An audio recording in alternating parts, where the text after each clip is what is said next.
seizure of the St. Nicholas, which is a Marshall Islands flagged and Greek-owned oil tanker, while it was lawfully navigating waters in the Gulf of Oman. The Iranian government must immediately release the ship and its crew. This unlawful seizure of a commercial vessel is just the latest behavior by Iran, or enabled by Iran, aimed at disrupting international commerce. We believe this kind of action will simply add uncertainty for commercial shipping and for regional and global economies. Iran and Iran-abled provocative actions like this are a menace to the global economy, and it must cease. We in the United States will continue to work to deter and confront the full range of Iran's concerning and destabilizing behaviors. Sure. To expand, has there been any, presumably not with the Iranians directly, but has there been any dialogue on this through partners in the region? Look, when it comes to countering Iran's destabilizing actions, that continues to be a subject of conversation when it comes to our talks with partners around the world, but especially those in the region who are at immediate impact at some of these activities. And you addressed this in your remarks a bit, but in terms of what this adds to the region, of course, the attacks by the Houthis, how dangerous do you think it is now for shipping, and what how do you see this going forward? Well, the important thing to remember, Sean, is that about 30% of global container shipping passes through the Red Sea, passes through that part of the world. So, of course, these kinds of actions are just going to put further burdens, add further uncertainty to global supply chains, to global economies, potentially even making it more burdensome to working families around the world. So, which is why the U.S. is continuing to, in close coordination, we'll discuss with our regional partners about appropriate steps that can be taken. Could I switch to a different topic, or do you have something? Yeah.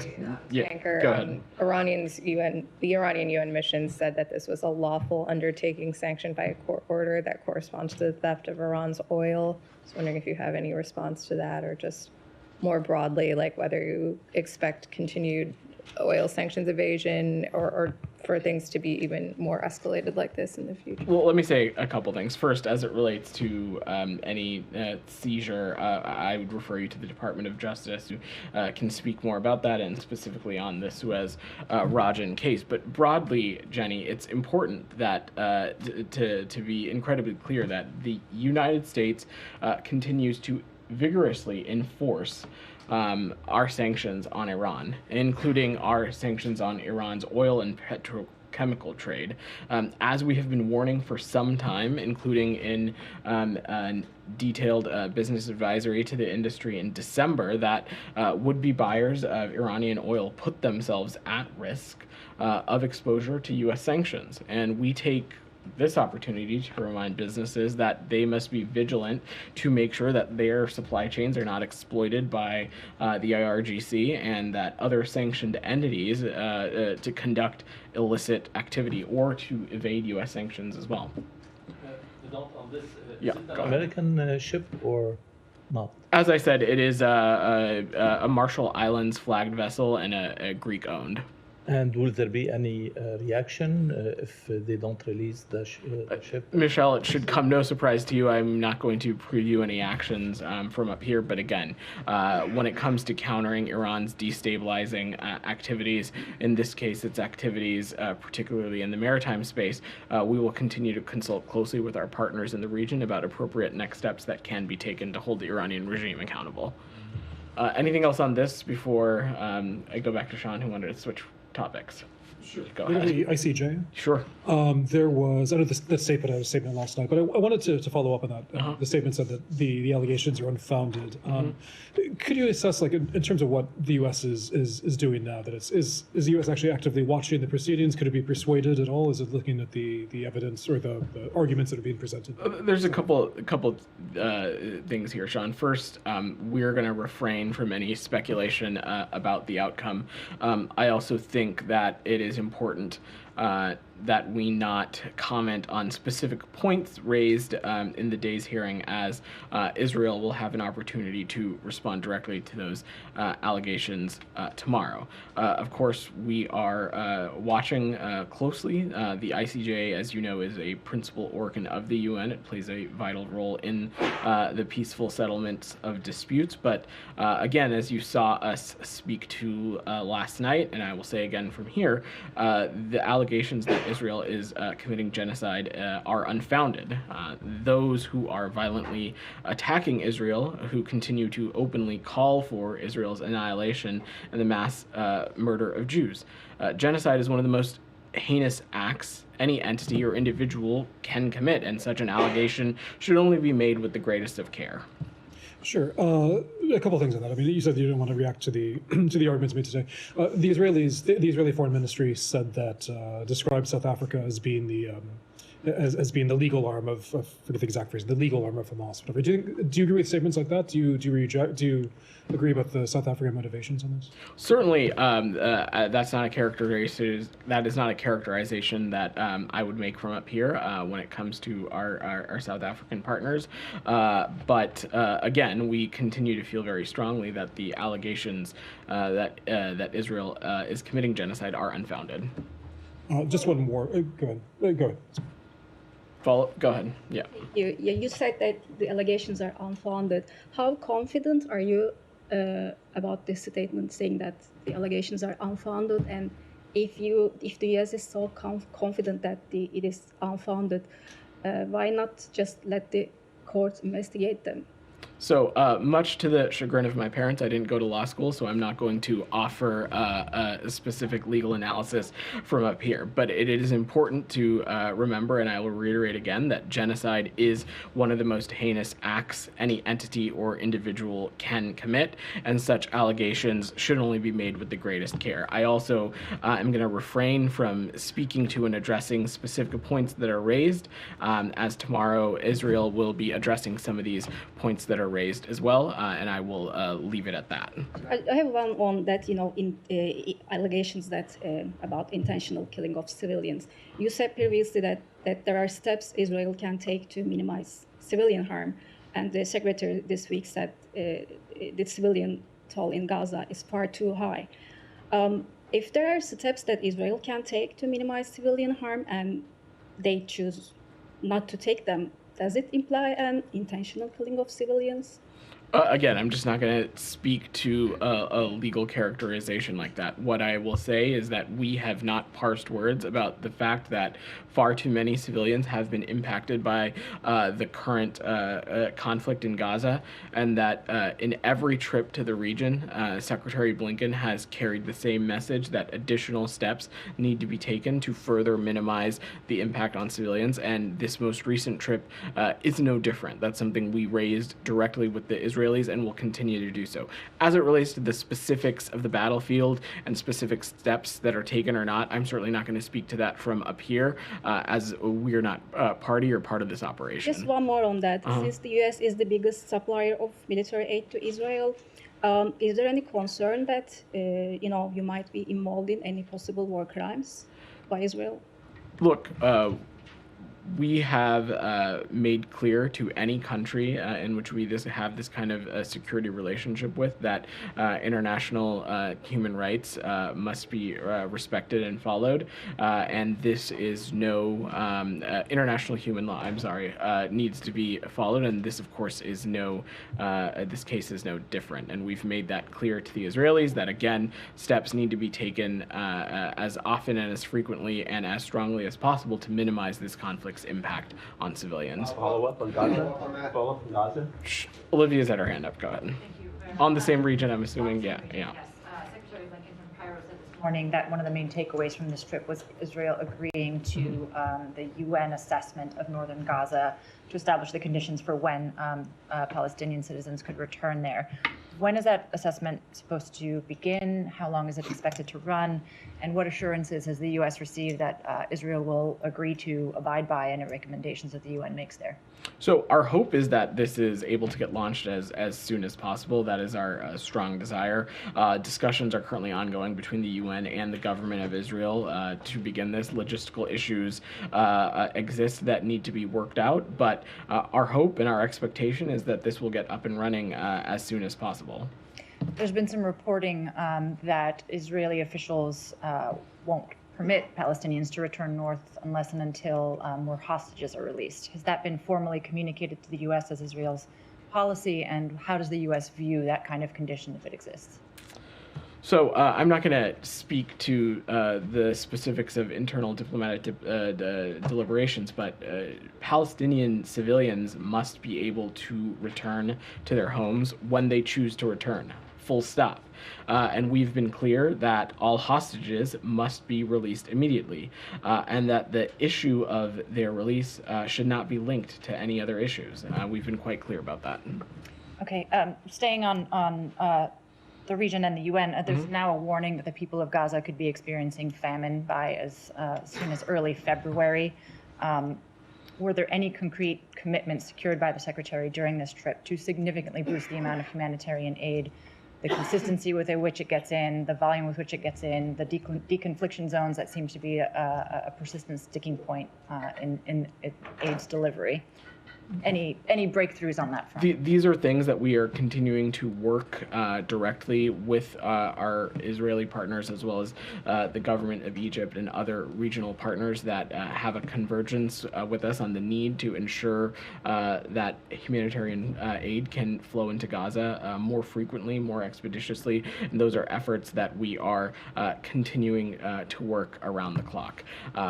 When it comes to the flow of humanitarian aid, since October 21st, more than 7,000 trucks of humanitarian aid have been able to enter Gaza. We recognize that that number is still not enough, and we're working around the clock to do everything that we can to ensure that that is increased. Over the course of his travels, the Secretary had the opportunity to speak with the UN's newly appointed senior humanitarian reconstruction coordinator for Gaza, Sigrid Kaag, and he discussed a number of these issues with her, and the United States is going to continue working on these issues in close coordination with the United Nations and others as well. I mean, the 7,000 number notwithstanding, I mean, health officials are saying that it's an average of 127 trucks getting in, down from an average of 500 that were going in daily before this conflict erupted. So this is a 3-month-long effort that seems not to be bearing much fruit. I certainly don't stand up here trying to make the case that those numbers are enough. We know the people of Gaza need more humanitarian aid. More humanitarian aid needs to be flowing into Gaza. More commercial goods need to be flowing into Gaza. Secretary Blinken raised all of these things in his engagements in the region, and I will just add that this dire situation again shows the indispensability of American leadership and American diplomacy. It was our engagement with regional interlocutors that allowed the flow of humanitarian aid into Gaza in the first place. And so we recognize the seriousness of this situation and will continue to work every lever we can to ensure that more aid can get to the places that it needs to go. Abby, you've had your hand up. I want to follow up on Olivia's questions.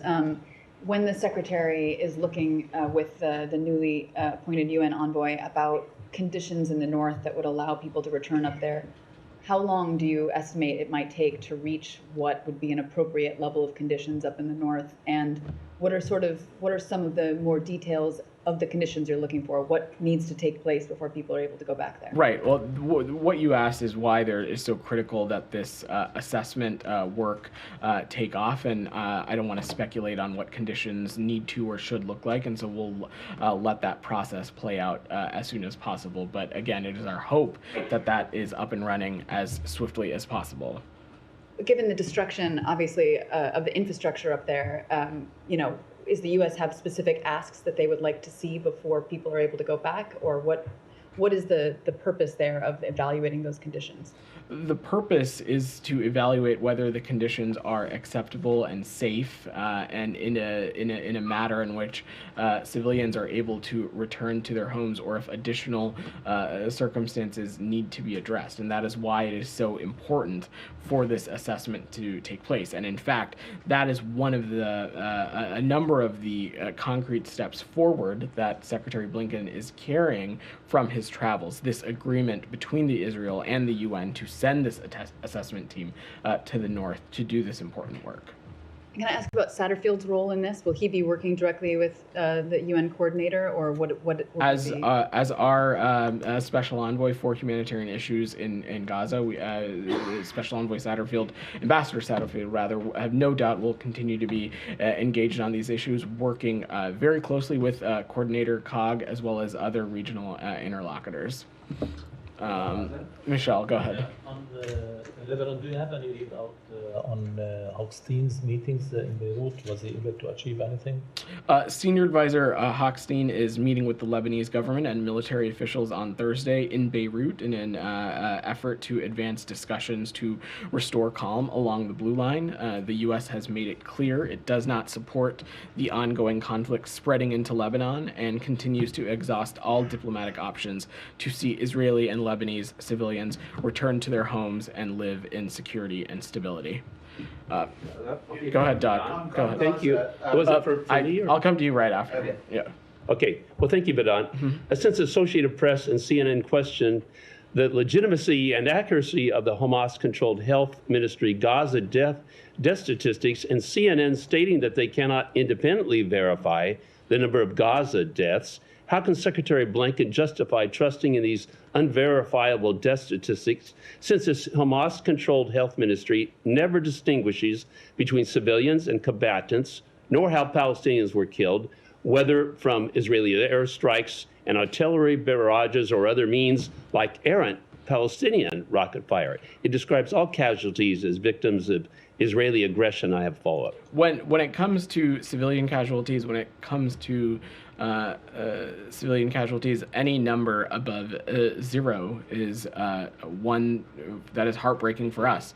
And that is why at every trip and at every engagement with Israeli officials, at every engagement with regional partners, we have stressed the importance of steps being taken to minimize the impact on civilian casualties. Okay, so do you see these questions, do you see these death statistics as really unreliable or unverifiable, as CNN and Associated Press talked about? We've previously spoken to this. The health ministry has had a track record of inflating or inaccurately reporting on statistics before. But again, what I want the takeaway from here to be is that our viewpoint, the United States viewpoint, is that any number of civilian casualties, if that number exists above 0, is heartbreaking and unacceptable to us. Well, and more steps need to be taken to minimize the impact on civilians. Well, Go ahead. But can I just have a follow-up? You got 2 questions. I'm going to work the room. Go ahead.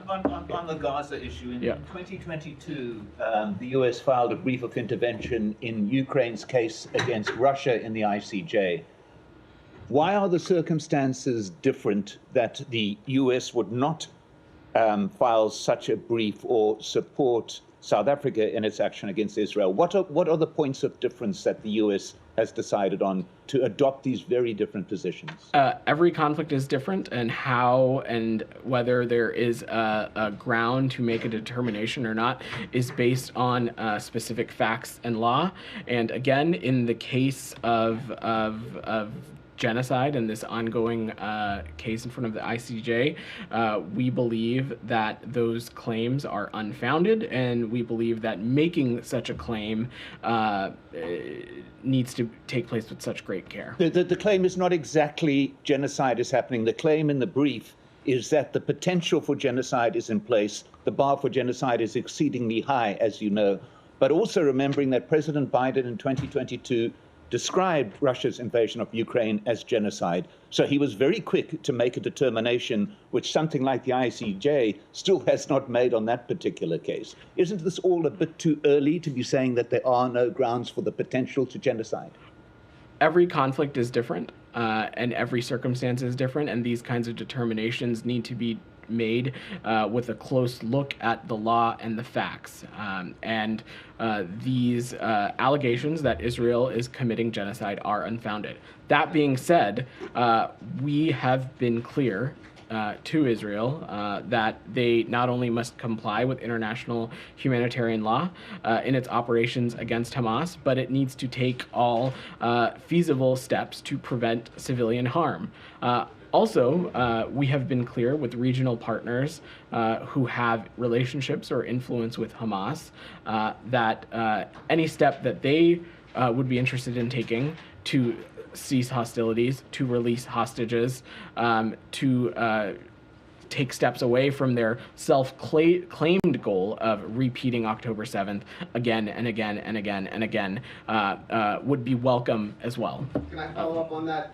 Secretary Blinken has specifically accused China of genocide for its treatment of the Uyghurs, but Blinken didn't point to any mass killing there. According to Euromed Monitor, 4% of the entire population of the Gaza Strip is now dead or injured. In just 90 days, 65,000 tons of munitions have been dropped on the Gaza Strip, 3 times what was dropped on Hiroshima. You have evidence of industrial-style killing. The South African legal team presented 20 minutes straight of statements on the record by Israeli leadership expressing the intent to commit genocide, for example, referring to the Palestinian population as Amalek. So how can you explain this discrepancy between Secretary Blinken accusing China explicitly of genocide with no mass killing, presenting no evidence of the mass killing of Uyghurs, and then dismissing out of hand the potential that Israel could be committing genocide in the Gaza Strip, calling it unfounded? How do you explain this discrepancy? The same way that I just explained it to your colleague who asked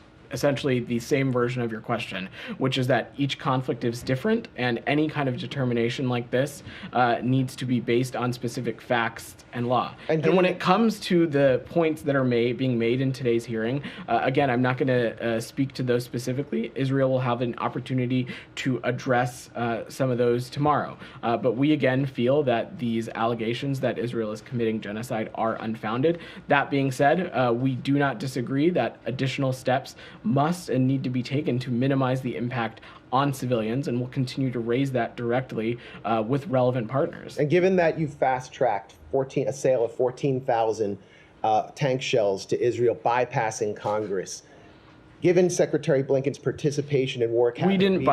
You didn't bypass. I'm just going to stop you right there because the premise of your question is a little misguided. We did not bypass Congress. As part of those, as part of that, there is appropriate congressional notification that happens, and we complied with those appropriately. Okay, more and more members of Congress are demanding oversight because they're not getting adequate oversight. But no one disputes that the U.S. is isolated in protecting Israel as it conducts this operation, as it calls it, in Gaza. No one disputes the direct U.S. role. So the question is, the Secretary Blinken, who went to Israel first, declaring he was there as a Jew, identifying with the ethno-religious character of this state, which is now standing accused of the potential to commit genocide, is Secretary Blinken concerned that ruling in favor of South Africa in this case could set the stage for his own prosecution or that of your colleagues? I'm just not going to get ahead of hypotheticals, and you probably shouldn't either. Jackson, go ahead. Thanks, Vedant.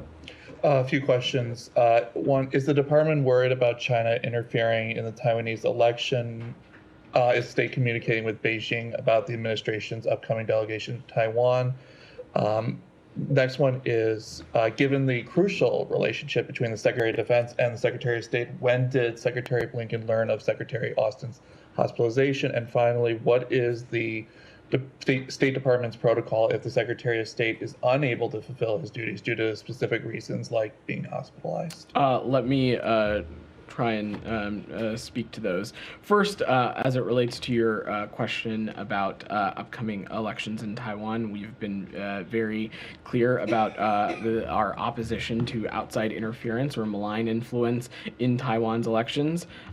We also have deep confidence in Taiwan's democratic process and believe it is for Taiwan voters to decide their next leader, free from outside interference, and I will just leave it at that. As it relates to your questions about protocols and Secretary Austin, Secretary Blinken spoke to this in Doha, so you should make sure to catch the transcripts on travel.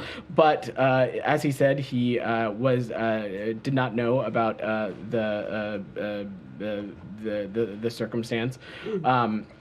But beyond that, as it relates to processes that exist at the department, I'm not going to get into hypotheticals, but we have a process in place to ensure that should the secretary be not in a position to execute the duties of his post, that the role be appropriately delegated to the senior officials that exist in this department that fall in the relevant chain of command. Part of that also includes notifying the public as appropriately should we need to. But again, I'm not going to speak to that process in much more specificity. But don't the American people deserve to know the process given what just happened at the Pentagon?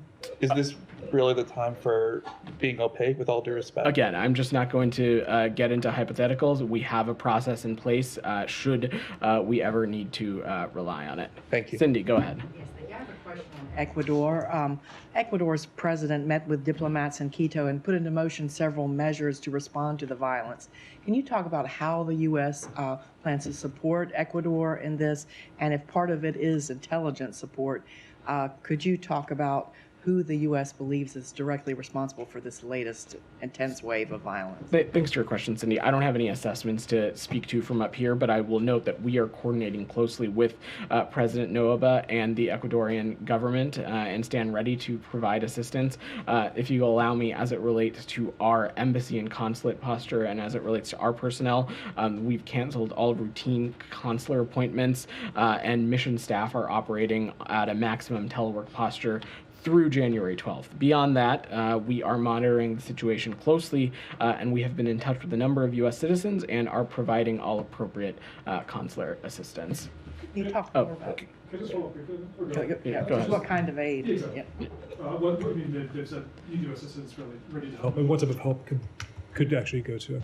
I don't want to get ahead of this process, and of course the government would need to, of course, request aid before we could provision it, but the point that I'm making is that we stand ready to provide assistance and are continuing to work closely and coordinate closely with the president and the government there as well. Go ahead. Just to head back to the Middle East, if I may, I wanted to ask how far the parameters of normalization with Saudi Arabia have shifted since October the 7th and the war in Gaza. Prince Khalid bin Bandar, the Saudi ambassador to London, gave an interview with the BBC this week where there was a very clear shift in tone and emphasis. He talked about we've been willing to accept Israel for a long time, a reality that's there that we have to live with, but we can't live with Israel without a Palestinian state. He said that nothing else matters other than a sovereign, stable, independent Palestinian state. It wasn't being talked about in these very clear terms at the time that normalization was being discussed more later last year. So I just wondered what you made of those comments and if you think this is really a change in the parameters for a deal. So the Secretary spoke, addressed a great deal of this on the road, but those are statements in a broad brushstroke sense we agree with as well. It is clear from the Secretary's travels that there is a convergence among ideas between the United States and Arab leaders that Israel should be able to live in peace and security, free from the threat of terrorism or attacks by its neighbors. It's also clear that we all agree that Gaza and the West Bank should be united under Palestinian-led governance. And the future of the region depends on further integration, not division. And this also requires the establishment of an independent Palestinian state. We've not parsed words about how key we believe that is to what we believe is longer-term peace and stability for the region. But do you think what Hamas did has effectively rewritten the Arab position in a much more clear sense? They weren't speaking with the use of that kind of language a few months ago. I just don't want to speak to any kind of evolution or anything like that. That wouldn't be for me to address. Sorry, Janie, go ahead. Thank you, Vedant. Yeah. The UN Security Council resolution meeting on violation of the arms trade between the North Korea and Russia ended without a conclusion yesterday. And meanwhile, Russian ambassador to the UN reputed that the US had made unreasonable claims without evidence. How would the US respond to this?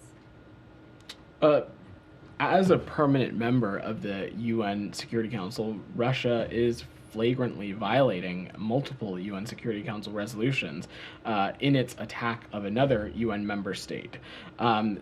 These violations that are further the suffering of the Ukrainian people.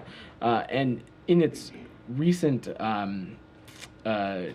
transfer of ballistic missiles from the DPRK to Russia, the DPRK is also at blame for violation of additional violation of UN Security Council resolutions, including the UN arms embargo. So we believe that when it comes to this, that all countries have a role to play here. White House confirmed this between North Korea and Russia has arms treaties. They have all kind of evidence. Why they said that without the evidence, the United States is unreasonable claims. How did you refute this to Russia? Sorry, refute what exactly? This Russia said that without the evidence, U.S. doesn't have any evidence to the arms trade between U.S. and Well, Jenny, it's interesting that the Russian Federation would say that, given that earlier this week, Secretary Blinken and 49 other foreign ministers and the EU High Representative issued a joint statement condemning the DPRK's transfer of ballistic missiles to Russia for use against Ukraine. So there is a high level of confidence between, I will say, from the United States as well as these other partners who share our concern and condemnation of the transfer of this type of ballistic missile. Quick follow-up. China is tolerating this. Do you think China is also responsible for this? We've long said that countries that have a relationship with the DPRK, or including even Russia in that matter, have a responsibility to help curtail this kind of provocative, harmful activity. Geeta, go ahead. Thank you, Vedant. I have two questions about Iran. I believe one has been addressed, the one about the seizure of the oil tanker by Iran. Yeah. All right, the second one is travel advisory for Iran has been updated, was updated today, I understand, and it seems like the risk of terrorism has been added to it. Does it have anything to do with the recent bombing in Iran on the anniversary of the Soleimani death, and anything else that you can tell us about? So I would not necessarily link it to any one specific event. Our travel advisories look at the totality of the circumstances on the ground as it relates to a particular country, and we look at various threat levels and trends that may contribute to how we designate them on our travel advisory list. But yes, today the department did update our travel advisory for Iran to add the T indicator for risk of terrorism. We also updated additional information regarding risks associated with surrogacy tourism in Iran as well. So there are a number of factors that we look at when updating these travel advisories, not just specifically about one singular event. Alex, go ahead. A couple of questions on Russia and tomorrow on South Caucasus. The media reports citing U.S. foreign trade records in the claiming that U.S. has purchased Russian oil despite import ban. Is there any validity to those reports, and what would your reaction be?